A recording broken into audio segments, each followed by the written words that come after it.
Usa ka lalaking police officer ang napusilan sa kaipon nga police patrol woman human naglali sa ilang balay sa General Santos City.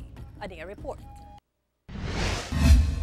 Balhog karon sa prisuhan sa Police Station 2 kon Macar Police Station sa General Santos City ang usa ka police patrol woman human iyang napusilan ang iyang kaipon nga usa ka police lieutenant pasado alas 8:30 Lunes sa buntag.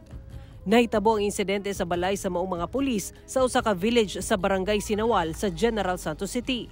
Nakaangkon og usa ka samad pinusilan ang biktimang lalaking pulis sa iyang kamot apan milapos kini sa iyang dughan. Gilayon kining gidala sa ospital. Ang lalaking pulis naka-assign sa PNP Drug Enforcement Group sa Caraga Region, samtang ang babaeng pulis naka-assign sa susamang ahensya sa Socsargen Region. Sa imbestigasyon sa kapulisan, nagkalalis kuno ang duha ka pulis una ang pagpamusil.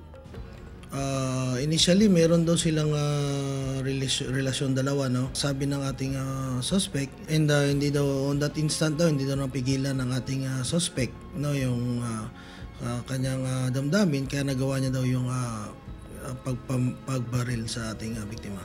Dugang sa kapulisan, nadawat na nila ang resulta sa paraffin test ug nagpaabot na lamang sila sa formal complaint sa biktima. Frustrated homicide, no? So, yun ang nakaprepare na criminal case natin na pwedeng isampa sa ating suspect. Padayon pang ginamonitor sa mga doktor ang kahimtang sa biktimang lalaking pulis nga anaa sa pribadong ospital. Samtang wala na mihatag sa iyang pahayag sa GMA Regional TV1 Mindanao ang suspect nga patrol woman. Kauban si Gary Balantay ug Bong Vicencio, Sara Hilomen Velasco. 1 Mindanao.